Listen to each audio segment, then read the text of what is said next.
Should you buy a Pioneer entry-level controller?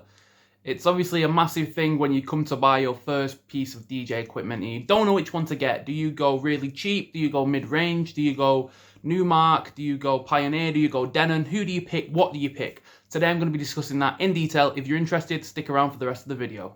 If you are new to the channel, then do subscribe with notifications on, and if you're feeling extra cheeky, drop the video a like. So yo, how you doing guys? Welcome back to the channel. I am DJ Kiz Walsh, and today I'm going to be discussing what is the best entry-level controller on the market.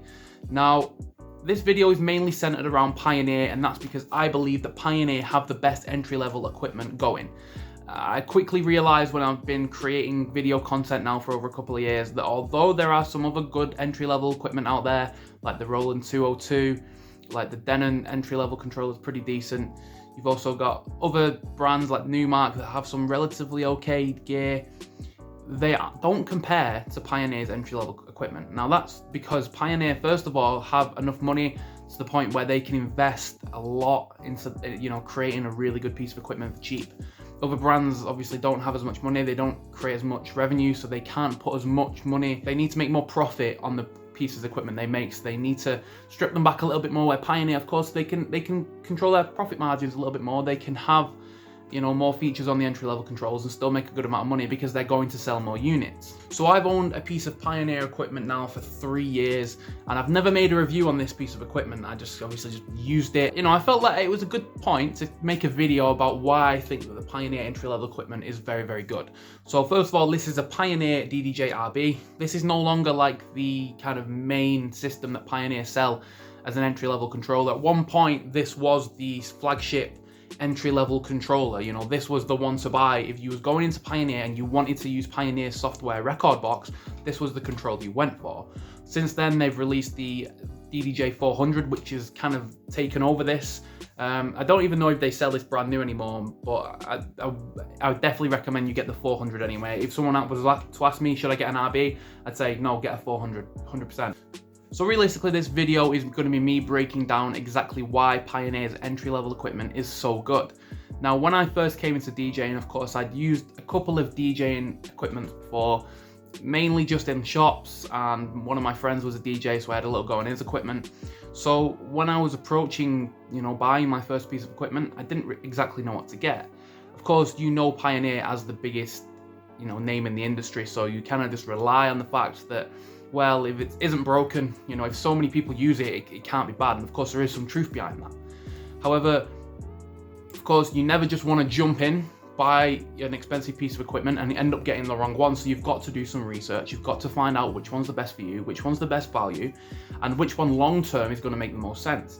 Sure, you can get a piece of equipment that's £100 and it can save you, what, £150 or even more, but in the long run, is that going to be good for your DJ career? Is limiting the amount of features that you have on your system really going to help you? Because, okay, sure, you're getting a £100 piece of DJ equipment, but when you come to the point where you've outgrown that equipment, you've used all the features on there, and you no longer have effects and stuff available to use, and you need to carry on growing and, learning how to DJ better, and you can't because you've limited yourself on the control you've bought, then of course you're going to need to upgrade, and that means you're going to have to spend more money. So it's worth investing your time into figuring out exactly what the right Pioneer system is for you. So I believe that Pioneer do have the best entry-level equipment on the market, and for me anyway, that goes without saying.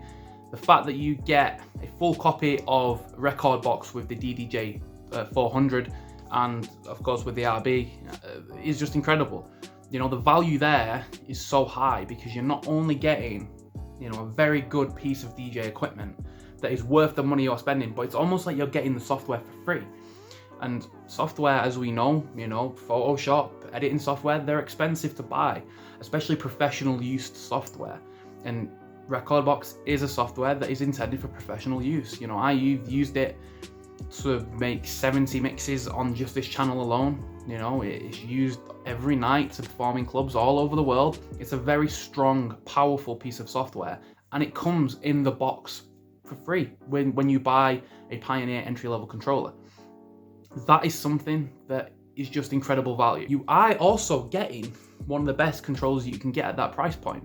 Sure, stuff like the Roland 202 is a great controller. It features some, you know, stuff that some of the Pioneer stuff doesn't. But you're going to have to invest in a piece of software.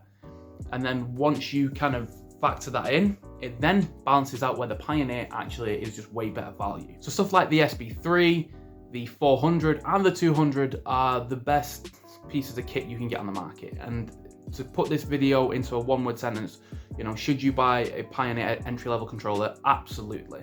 If you're thinking about getting into DJing and you want to, you know, pursue a career in this industry, then Pioneer entry-level, you know, systems are the way to go. It's because it just makes the most sense. Eventually, when you do make it into DJing in clubs, or you make it DJing in bars or events, the likeliness is that they're going to have some Pioneer equipment, whether that be CDJs, an RX2, or even just a, you know, a DDJ-1000.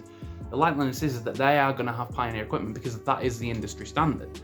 Now, if you started off on a Numark or you started off on a Roland, that is going to be a hard transition when you do come to getting your first gigs. Not only have you had to spend hours and hours and hours to learn how to DJ good on the Roland or the Numark, you now have to transfer those skills that you've put time into onto a different piece of equipment. Now, don't get me wrong, DJ skills are quite easily transferable.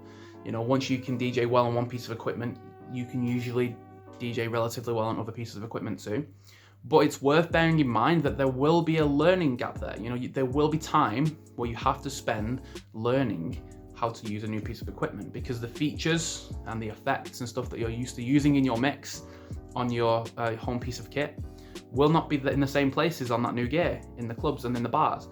However, if you invest in a piece of Pioneer equipment, i.e. a 400, a 200, and SB3, when you do come to getting your first gigs in the bars and you're using that club standard Pioneer setup, the likeliness is it's going to be a lot easier to transfer over, because especially with like the 400, the effects are in the same place, the tempo's in the same place, the loop functions are in the same place.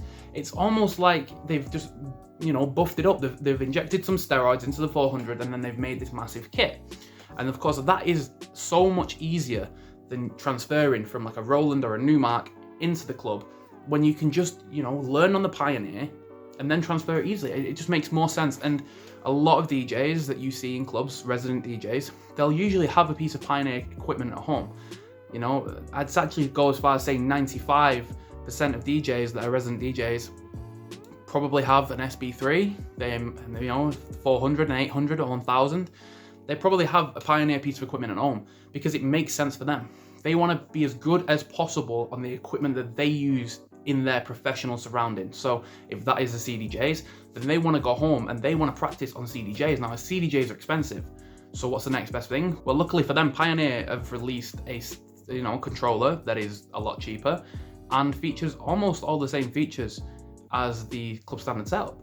Well, there you go. That's what they're going to buy, and that's what they're going to use, and that's what they're going to practice on. So, you know, it's worth investing in a Pioneer piece of equipment, because you're just going to invest in yourself. It also just looks really good kind of on your DJ CV, if you like. You know, when a club promoter or someone who's looking to book someone for a gig comes over to your page, whether that be on YouTube or Instagram or Twitter, Facebook, and they see that you're mixing on an SB3 or a 400, they can instantly see that you're in that Pioneer branding. They know that you know how to use Recordbox. Assume that you know that you would know how to use CDJs or other Pioneer equipment, because you've already established yourself. You've already done the learning in that Pioneer realm.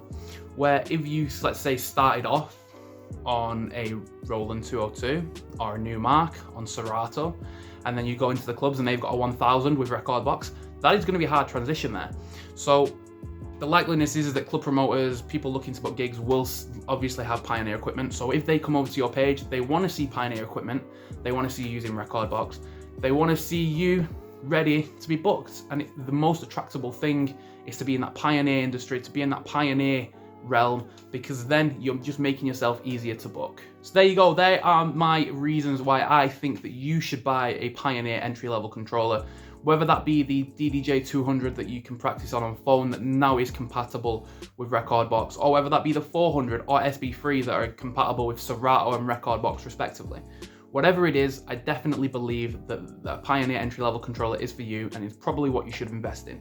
Thank you very much for watching. I hope you enjoyed the video. Please subscribe to the channel and also drop the video a like. And yeah, I will see you later. Bye bye.